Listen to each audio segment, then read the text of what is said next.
Hello everyone, I welcome you all to the Topper Town YouTube channel.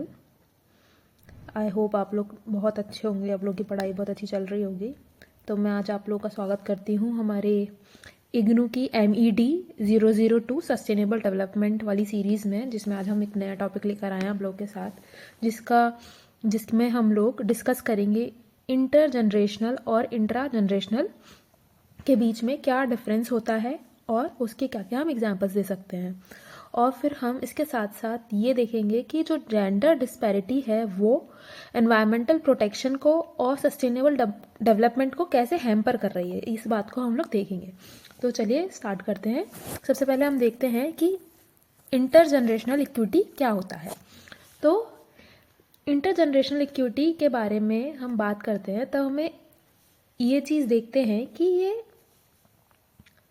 जो resources हैं हमारी, उनका जो डिस्ट्रीब्यूशन है, distribution of the resources and opportunity between the different generation, इसके बारे में हम बात करते हैं जनरेशनल इक्विटी के बारे में। तो इंटर जनरेशनल इक्विटी बोलती है कि हमें ध्यान देना चाहिए और ये हमारी रिस्पॉन्सिबिलिटी है करंट जनरेशन की, जिससे जो कि मैनेज करे रिसोर्सेज को इस तरीके से जिससे कि हमारा जो फ्यूचर जनरेशन है उनकी जो नीड्स है वो फुलफिल हो पाए। The principle is rooted in the idea that the natural environment and resources should be preserved and maintain so that the future generation inherit a world that is at least as good as that one we are currently enjoying।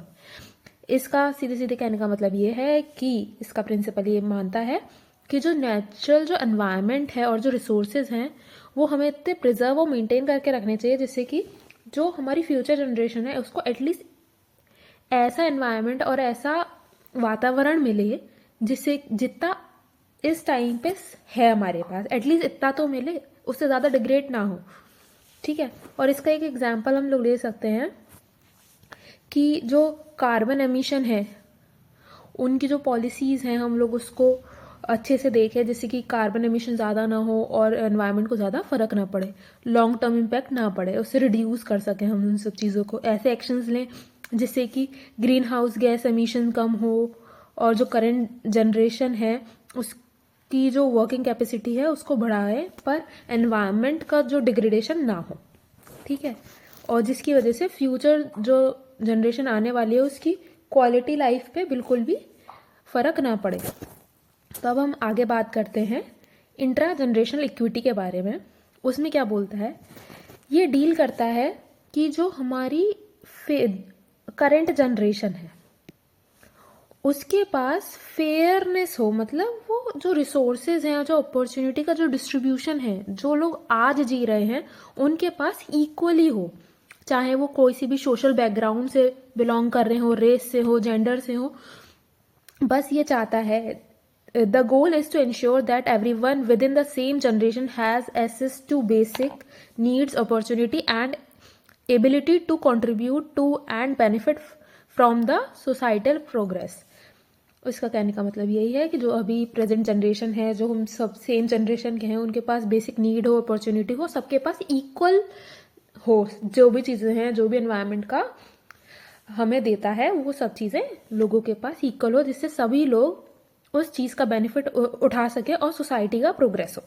ठीक है। इसका example हम ले सकते हैं कि implementation of social welfare programmes का, जो कि रिड्यूस करे हमारी पॉवर्टी, इनइक्वालिटी, जो कंट्री में पॉवर्टी और इनइक्वालिटी है उसको रिड्यूस करे, सोशल सेफ्टी बढ़ाई जाए, बेनिफिट हो लोगों को, अनएम्प्लॉयमेंट रिड्यूस हो, फूड असिस्टेंट प्रोग्राम चलाएं, अफोर्डेबल हेल्थ केयर सर्विस हो हमारी। ये सब चीज़ें हम लोग कर सकते हैं जिससे कि प्रेजेंट जनरेशन को और दिक्कत ना हो और वो लोग सेफली और एक अच्छे वातावरण में रह सकें। अब जेंडर देखते हैं कि जेंडर जो डिस्पैरिटी है वो कैसे हमारे एनवायरमेंटल प्रोटेक्शन और सस्टेनेबल डेवलपमेंट को मतलब परेशान कर रहा है या कुछ दिक्कतें दे रहा है।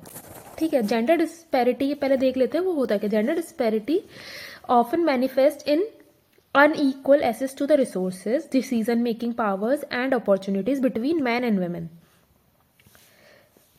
जेंडर डिस्पैरिटी का मतलब ये कह रहा है कि जो रिसोर्सेज हैं और जो डिसीजन मेकिंग पावर है और जो अपॉर्चुनिटीज़ हैं उसमें मैन और वीमेन का इक्वल कंट्रीब्यूशन ना होना, उनको अनइक्वली रखना, ठीक है।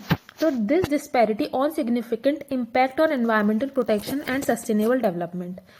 और जो ये डिस्पैरिटी है वो बहुत तरीके से एनवायरमेंट प्रोटेक्शन को और सस्टेनेबल डेवलपमेंट को हानि पहुंचा रही है। देखते हैं क्या क्या इसके पॉइंट हो सकते हैं, ठीक है। Unequal access to the resources, इसमें बोल रहा है कि जो वुमेन है वो उनको मोर रिस्पॉन्सिबल बनाना चाहिए।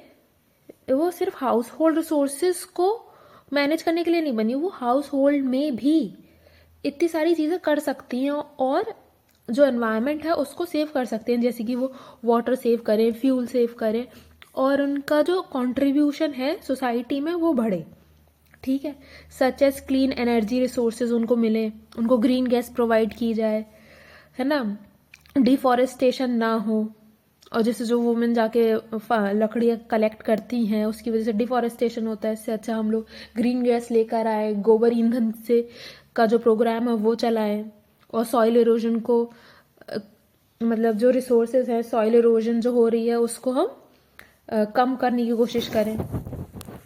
Limited participation in decision making, हम जेंडर डिस्पैरिटी के थ्रू देखते हैं डिसीजन मेकिंग में एक बहुत ही कम रोल होता है वुमेन का। वुमेन के जो पर्सपेक्टिव्स हैं, जो उनकी आइडियाज़ है, उनको कंसिडर ही नहीं किया जाता।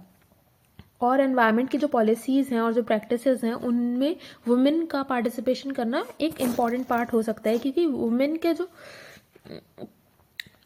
जो अंडर रिप्रेजेंटेशन है एनवायरमेंटल प्रोग्राम्स में और पॉलिसी मेकिंग में, जो कि हमारे देश को या हमारे वर्ल्ड को एक कदम पीछे कर रहा है। क्योंकि वुमेन के आइडियाज़ भी बहुत अच्छे हो सकते हैं, मैन के no doubt they are very good, but women के आइडिया लेके हो सकता है हमें एक डिफरेंट पर्सपेक्टिव देखने को मिले उस चीज़ में, है ना। और ये इस चीज़ के लिए वुमेन को हमें आगे बढ़ाना चाहिए, ठीक है। अब नेक्स्ट देखते हैं हेल्थ एंड एजुकेशन डिस्पैरिटी कैसे हो रही है। जो gender disparity in health and education also impact sustainable development. Women जो हैं उनको लिमिटेड एक्सेस एजुकेशन की, हेल्थ केयर की, वो पार्टिसिपेट नहीं कर पाती और एक वर्क फोर्स नहीं बन पाती, डिसीजन मेकिंग नहीं है उनका सस्टेनेबल प्रैक्टिस के लिए। जैसे कि एजुकेशन नहीं है तो वुमेन के पास इंफॉर्मेशन नहीं है about sustainable farming techniques which impact the agriculture productivity and environmental health. तो वुमेन को हम लोग को एटलीस्ट इतनी एजुकेशन तो देनी चाहिए, जैसे कि अगर वो फार्म में भी काम कर रही हैं तो उसमें वो लोग एनवायरनमेंट की जो हेल्थ है उसको प्रोटेक्ट करके अपने जो मेजर्स ले सकती हैं। इसका एग्जाम्पल है जो इंडिया में सेल्फ एम्प्लॉयड वुमेन एसोसिएशन है, जिसको हम सेवा भी बोलते हैं शॉर्ट फॉर्म में। वो उन्होंने बताया कि हम वुमेन को इकोनॉमिकली और सोशली कैसे एम्पावर कर सकते हैं जिससे कि सस्टेनेबल डेवलपमेंट के आउटकम्स पॉजिटिव आ सकें। और तो providing women with access to the financial resources, training and support, सेवा has enabled women to invest in sustainable practices such as energy efficient stoves, water saving technologies.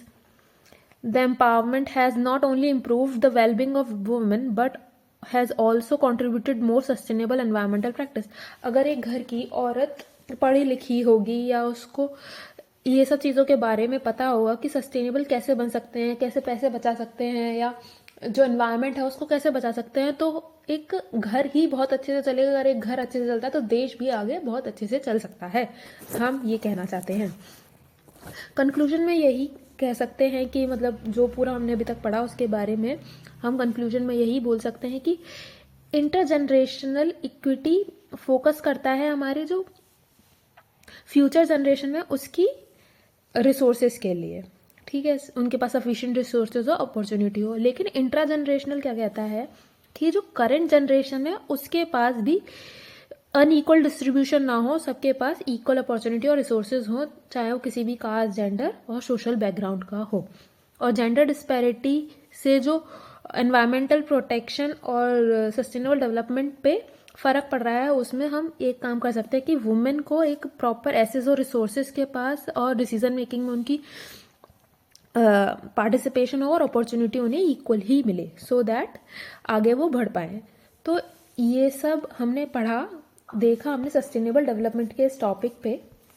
I hope आप लोगों को सब कुछ समझ में आया होगा। अगर आपके कोई डाउट हैं तो प्लीज़ कमेंट सेक्शन में हमें बताएं, और हमें प्लीज़ ये भी बताएं आपको किस टॉपिक पे और वीडियोस चाहिए, सो दैट हम आपके लिए वो जल्द से जल्द वैसे वीडियोस लेकर आ पाएँ।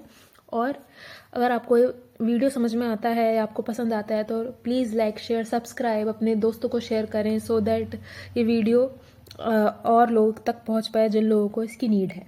Thank you so much. हम आपके से फिर मिलते हैं किसी नए टॉपिक के साथ। तब तक बने रहिए। Stay tune, keep learning.